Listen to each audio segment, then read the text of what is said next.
The arid winds of Andarian swept across a vast expanse of desolation, stirring clouds of ochre dust that seemed to hang in the low-gravity atmosphere. Captain Joran adjusted the visor of his helmet, his sharp gaze fixed on the craggy horizon. He was a man of middle years, hardened by decades of deep space exploration. Beside him, Lieutenant Kale and Dr. Darwin unloaded scanning equipment from the sleek, metallic bulk of the Orion 6, their exploratory vessel. "Atmospheric readings are within tolerable limits," Kale said, his voice muffled through the comms. He was the youngest of the crew, his enthusiasm often tempered by Joran's seasoned caution. "Trace elements of xenon and argon. Nothing we haven't seen before." "Let's not get comfortable," Joran replied. He squatted down to examine a jagged shard of obsidian-like material embedded in the cracked earth. "This place may look dead, but it's been calling to us for a reason." The reason, as they understood it, was a series of cryptic signals that had been detected by Earth's orbital arrays nearly a year ago. These signals pulsed with a mathematical regularity that hinted at intelligent origin. After months of bureaucratic red tape and logistical challenges, Joran and his team were the first humans to set foot on the enigmatic planet. Dr. Darwin, the crew's grizzled engineer, grunted as he hauled a portable power unit toward their makeshift base. "I'd feel better if I knew what those signals were saying," he muttered. "Could be a distress beacon. Could be a warning." Joran stood and scanned the landscape. To the north loomed the ruins of what appeared to be a city, its skeletal towers and half-collapsed dome silhouetted against the pale green sky. Beyond that, a massive structure dominated the view, a monolithic obelisk that shimmered faintly in the diffuse sunlight. "That's our target," Joran said, gesturing toward the obelisk. "Whatever's been broadcasting those signals, it's coming from there." The team's approach to the obelisk was slow and deliberate. The terrain was uneven, riddled with jagged rocks and deep fissures that threatened to swallow their equipment. As they drew closer, the true scale of the structure became apparent. It towered hundreds of meters into the air, its surface etched with intricate patterns that seemed to shift and ripple when viewed from different angles. "This isn't natural," Kale said, his voice tinged with awe. He ran a gloved hand over the carvings, his fingers tracing their labyrinthine paths. "The precision here, it's like the material was grown, not built." "Focus on the task," Joran said. "Darwin, get the scanners online. I want a full analysis of this thing before we take another step." Darwin nodded and set to work, his gruff demeanor belying the delicate precision of his movements. Within minutes, the scanners were operational, their beams sweeping across the obelisk's surface. Data began streaming to Kale's tablet in bursts of incomprehensible glyphs and waveforms. This is advanced," Kale murmured, his eyes darting across the screen. "We're looking at a combination of organic and synthetic engineering. It's like the obelisk is alive on some level." "Alive or not," Joran said, "we need to find out what it's hiding." The entrance to the obelisk was concealed behind a cascade of rockfall, which Darwin painstakingly cleared using a plasma cutter. As the last slab of stone crumbled away, a dark, yawning aperture revealed itself. A faint, rhythmic hum emanated from within, resonating through the air like the pulse of some colossal heart. "Does anyone else think this is a terrible idea?" Darwin asked, his voice dry but serious. Joran stepped forward, his posture resolute. "We came here for answers. Staying outside won't give us any." They entered the structure single file, their headlamps piercing the inky darkness. The interior walls glowed faintly, their surfaces covered in the same shifting patterns as the exterior. The hum grew louder, more insistent, as they ventured deeper. "This architecture, it's not just functional," Kale said, his voice reverent. "It's like art. Whoever built this, they were trying to communicate something. What they communicated so far is a lot of empty corridors," Darwin muttered. Joran ignored them, his focus locked on the end of the passageway. It opened into a vast chamber, the ceiling so high it was lost in shadow. In the center stood a massive structure, a humanoid figure forged from the same otherworldly material as the obelisk. Its eyes were dark hollows, its limbs articulated with precision that seemed almost biological. The sentinel, Kale whispered.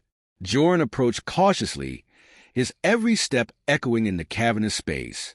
The sentinel remained inert, its imposing form radiating a sense of dormant power. At its feet, a console of glowing panels pulsed with the same rhythm as the hum that filled the air. "This is it," Joran said, his voice low. "This is what's been sending the signal." He reached out, his hand hovering over the console's surface. The pattern shifted, responding to his presence, as if sensing his intent. "Captain," Darvin warned, "we don't know what this thing is capable of, and we won't know unless we take the risk," Joran replied. His hand came down, fingers brushing the console. The chamber trembled. Lights flared across the sentinel's body, its hollow eyes igniting with an intense blue glow. The hum escalated into a deafening roar as the sentinel's limbs twitched, then moved with a fluidity that defied its metallic composition. "Captain, step back," Kale shouted, but Joran stood his ground, his gaze locked on the sentinel. It turned its head, its gaze sweeping across the room before settling on the humans. Then, in a voice that resonated with the weight of millennia, it spoke. "Why have you come to Andarian?" The words hung in the air, heavy with accusation and curiosity. Joran swallowed hard, his mind racing. They had come seeking knowledge, but in that moment, he realized they might have awoken something far more dangerous. "We mean no harm," Joran said, his voice steady despite the tension. "We're explorers, seeking to understand who you are and why you sent the signal." The sentinel's eyes flared brighter, its towering form leaning closer. "You are not the first to seek Andarian secrets," it said. "But know this. Knowledge comes at a price." The crew exchanged uneasy glances as the sentinel's words reverberated through the chamber. Joran's resolve hardened. Whatever the price, they were committed now, and there was no turning back. Section 2. Awakening and Conflict. The sentinel's glowing eyes bore down on the three men, each pulse of its light punctuated by the rhythmic hum that had now escalated into a resonant vibration, shaking the chamber walls. The air crackled with energy as the dormant systems of the obelisk surged to life, illuminating patterns and symbols etched into the structure's ancient architecture. "Identify yourselves," the sentinel commanded, its voice reverberating with mechanical precision, yet laced with something almost sentient, an edge of suspicion. Joran straightened, his hands raised in what he hoped was a universal gesture of peace. "I'm Captain Joran, an explorer from Earth. We're here to study and understand what remains of this planet's civilization. We don't mean to intrude." The sentinel's gaze shifted to Kale and Darvin, scanning them with beams of piercing blue light. Data scrolled across its surface, as if it were analyzing every detail of their physiology, gear, and intentions. "You tamper with that which you do not comprehend," the sentinel replied. Its voice was calm, but an undercurrent of menace lingered. "The creators of Andarian sealed their knowledge to protect it. You, like others before you, come seeking power." Joran shook his head. "We're not here for power." "Your intent is irrelevant," the sentinel interrupted. Its arms unfurled, long and segmented, as a faint, radiant aura emanated from its towering frame. "You have activated me, and now you will face judgment." The sentinel moved with startling speed, its massive limbs articulating with a precision that defied its metallic form. A sudden, blinding burst of energy shot from its core, narrowly missing the team and striking the chamber wall behind them. The impact sent a shock wave through the room, scattering debris and forcing the men to dive for cover. "Darvin," Joran shouted, "get that scanner out of here. Kale, find a way to communicate with it. Try to reason with it." Darvin, coughing through the dust cloud, scrambled toward the equipment. "Communicate? It doesn't seem interested in talking anymore." Kale was already at the console, frantically analyzing the glowing glyphs. "These symbols, they're changing." It's like it's rewriting itself in response to us. The sentinel turned toward them, its hollow eyes blazing with intensity.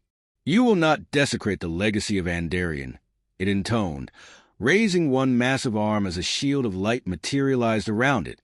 Joran drew his plasma sidearm, a weapon more for emergencies than combat, and fired a concentrated bolt at the sentinel's core. The energy dissipated harmlessly against the shield, leaving the machine unscathed. "That did nothing," Joran muttered, retreating as the sentinel advanced. "It's adapting," Kale said, his voice tight with fear. "We're dealing with a self-aware defense system. It's learning from our actions in real time." Darvin, his gruff demeanor replaced by focused determination, rigged a makeshift explosive from the portable power unit. "If it's adapting, let's see how it handles brute force." He hurled the device toward the sentinel, the charge detonating in a burst of brilliant light and concussive force. The explosion staggered the machine, its shield flickering momentarily. "That's our chance!" Joran barked. "Kale, find a way to shut it down before it recovers." Kale's fingers flew over his tablet, decrypting the stream of alien data emanating from the console. The Sentinel systems are layered. It's protecting something deeper inside the structure. If I can bypass its primary protocols, I might be able to... His words were cut off as the Sentinel unleashed another energy blast, this time directed at the console itself. Sparks flew as the device exploded, throwing Kale backward and plunging the chamber into darkness save for the Sentinel's ominous glow. "Kale!"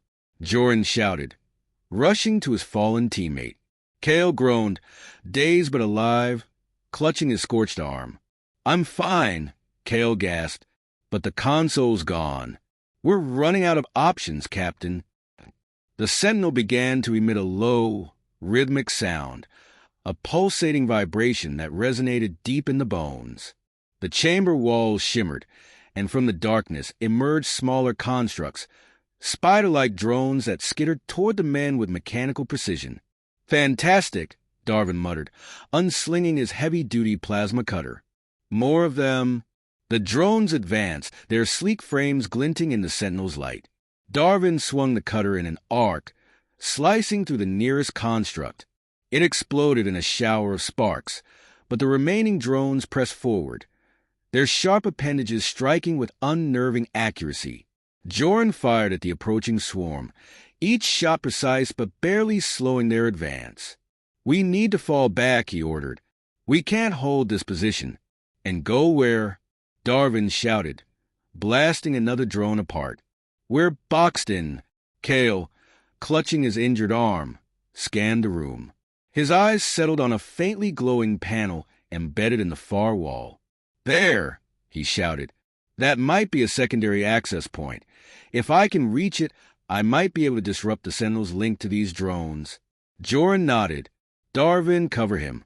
I'll draw the Sentinel's attention." Without waiting for a reply, Joran broke cover and charged toward the Sentinel, firing his plasma sidearm in rapid succession. The Sentinel turned, its shield absorbing the blast as it raised an arm to retaliate.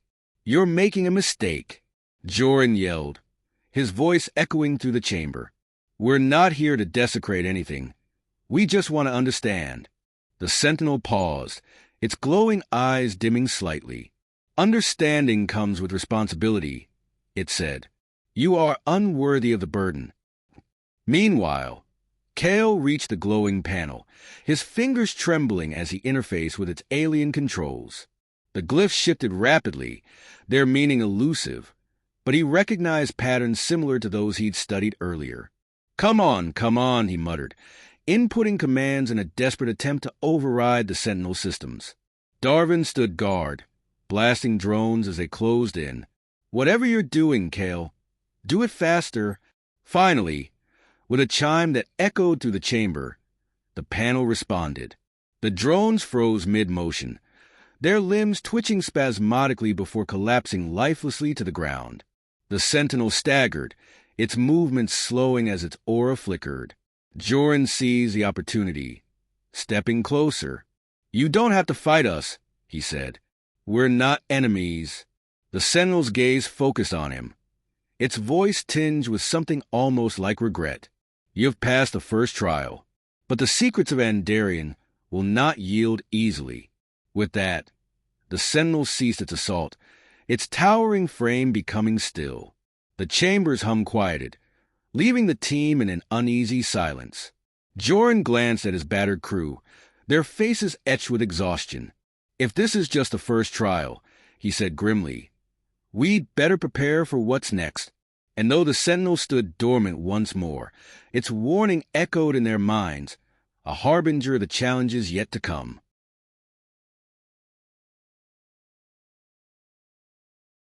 Section 3. Resolution and Revelation. The silence that followed the Sentinel's deactivation was oppressive. Dust hung in the air, illuminated by faint, flickering lights along the chamber walls. Joran's breath came in ragged bursts as he surveyed the aftermath. Kale leaned against the glowing panel he had managed to override, his face pale from both pain and exhaustion.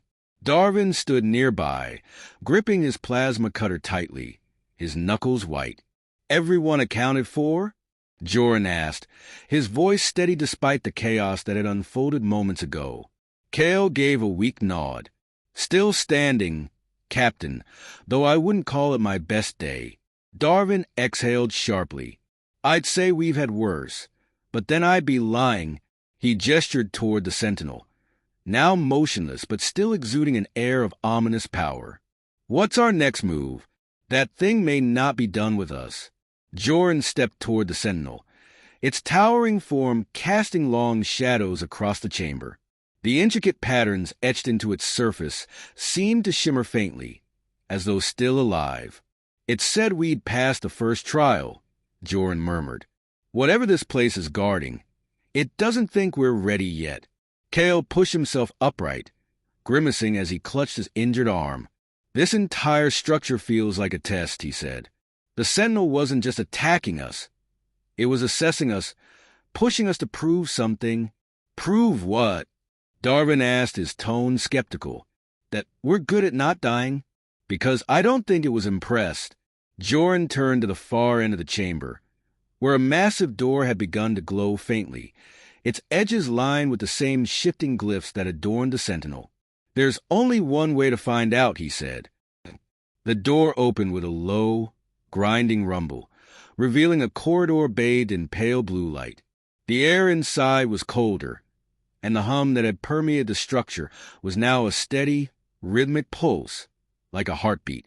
The three men advanced cautiously, their footsteps echoing against the polished floor. The walls were adorned with holographic projections, scenes of Andarian's past. Towering spires glinted under a vibrant sky, and beings that resembled humanoid figures moved gracefully through lush landscapes, their every action imbued with purpose and unity. "This is incredible," Kale whispered, his awe momentarily overriding his fatigue. "It's like we're walking through a history book. But what happened to them?" Darvin asked, his voice subdued as he gestured to a projection, showing the same beings now fleeing in terror. Dark shapes loomed over their cities, spreading destruction and chaos. The final images were the Sentinel itself, standing amidst the ruins, its glowing eyes a beacon of defiance. "Their knowledge became their undoing," Joran said quietly. "They built something they couldn't control, and when it turned on them, they created the Sentinel to ensure no one else repeated their mistakes." At the end of the corridor, they reached another chamber, smaller than the first but no less imposing. In its center stood a pedestal, atop which rested a crystalline sphere pulsing with light. The energy it emitted was palpable, a steady thrum that seemed to resonate with their very thoughts. "This must be the source of the signal," Kale said, stepping closer. "It's broadcasting a message, but not just in words. It's transmitting ideas, emotions, warnings." Darvin frowned. "And we're supposed to do what? Take it back to Earth? Seems like a great way to start another catastrophe." Joran approached the pedestal, his expression unreadable. "No," he said. "This stays here." Kale looked at him, surprised. "Captain, this could be the greatest discovery in human history. We can't just leave it." We have to, Joran said firmly. Look at what happened to the Andarians. Their knowledge was too dangerous, and they paid the price. If we take this back, we're inviting the same fate. The room fell silent as the weight of his words settled over them. A low rumble echoed through the chamber, and the sentinel's voice filled the air once more, though its form remained absent. You understand now, it said, its tone no longer threatening but almost reverent. The knowledge contained within this sphere is both a gift and a curse. Those who wield it without wisdom invite their own destruction. Joran nodded. We've seen enough to know the risk. We'll leave it here and ensure no one else finds it. The sentinel's voice softened. Then you have passed the second trial. Your wisdom has spared you, but understand this. The responsibility of safeguarding this knowledge now rests with you. The crystalline sphere pulsed one final time before dimming, its light fading to a faint glow. The pedestal sank into the floor, and the chamber's hum quieted to a whisper. The journey back to the Orion 6 was uneventful, but heavy with reflection. The sentinel had not reawakened, and the ruin seemed almost serene in the pale light of Andarian's setting sun. As they prepared the ship for departure, Kale broke the silence. Do you think we did the right thing, leaving it behind? Joran glanced out at the ruins, their stark beauty etched against the alien sky. Sometimes the right choice isn't the easy one, he said. What matters is that we learn something, not just about Andarian, but about ourselves. Darwin snorted. Well, I learned that I'm too old for this kind of adventure. Kale managed a weak smile. And I learned that alien defense systems don't play fair. Joran chuckled softly, the tension finally beginning to lift. Let's hope we don't have to face anything like it again anytime soon. As the ship lifted off, leaving the barren world behind, Joran felt a strange sense of closure. The secrets of Andarian would remain hidden, preserved by the very sentinel that had once threatened them. And though their journey had been perilous, they carried with them the knowledge that some discoveries were best left undisturbed. In the vast silence of space, the Orion 6 streaked toward the stars, its crew battered but resolute. Behind them, the sentinel watched over Andarian, its glowing eyes dimming as it returned to its eternal vigil. They had come seeking answers and left with wisdom, and in the end, perhaps that was the greatest discovery of all.